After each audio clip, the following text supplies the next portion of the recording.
Hey guys, this is Ethan Young and Christian Wise. We're out here making a video for you today within our topic of provision. So in Ready Lake, we split our trainings into 3 different divisions. We have the protection, and that's going to be your home and personal defense. And then we have the preservation, which is going to be our first aid and natural health care. And then our provision, which is going to be food, water, and energy. Nice to hear the cow in the background. So in our food, water, and energy, one of the most classic forms of energy is your wood. And so being able to heat your home, being able to cook over a fire. And so having the ability to use the wood around you through chainsaw work and being able to bring down trees and knowing how to properly and safely split up your wood can be a really important skill to have. And so what we want to talk about today is how to safely and properly split your firewood. And so first off, talk about what should you split and what's not needed to split. So say you cut down a tree and you get some smaller branches like this that don't have a very big diameter at all. You can put your fingers or your 2 fingers around it pretty easily. That doesn't really necessarily need to be split. That can go right into the fireplace and do its job, burn things up. And so no need to split that at all. But anything that's gonna be bigger, you can't really wrap your fingers around very well. It's kind of thick like this right here.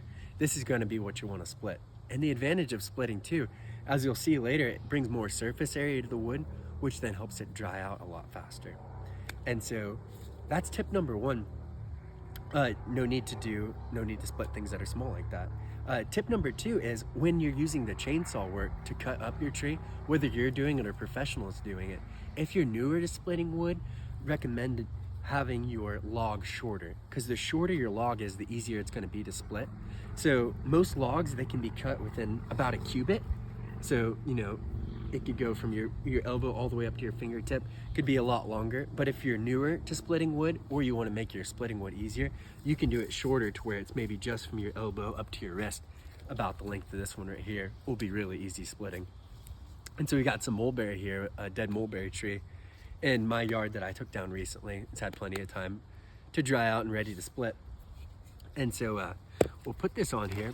Oh, one other thing I wanted to point out too is when you're preparing to split, you'll be able to see the crack line in the log right here. And if you follow this line with your maul, you'll be able to get the easiest split, because naturally the wood is already has that frailty. And so you can take advantage of that to make an easy split right there. So we'll go back out. I'll show you guys a good split on this. So main safety tip for when going to split is you don't want to be swinging your tool back at yourself, especially your legs.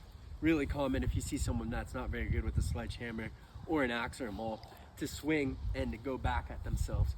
What you want to do is you want to bring the force of the maul straight down. So instead of like this, boom, oh shoot, you want to swing, boom, straight down to where it really doesn't have the ability to come back at you. And if you see how I did that, I did a little squat, and that helps you to put that force downwards there.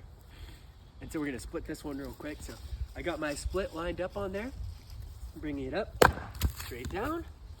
So nice, we had a good clean split, pretty much right in half. If you're a log about this side, I usually generally will quarter it. And so we'll see if we can set these up. Here, so I got my other lines. I'll do a quarter on that and quarter on that. Awesome. So now this log, say it's from a fresh tree that I just took down, it's still really wet. With all this extra surface area now, this wood's gonna dry out much faster. May only need 1 season to go and be dry enough, or seasoned as they say, to go and burn in your pit. So thanks guys for watching this. Hopefully it helps at all with your homesteading and getting your own energy for keeping your family warm and cooking the food you need.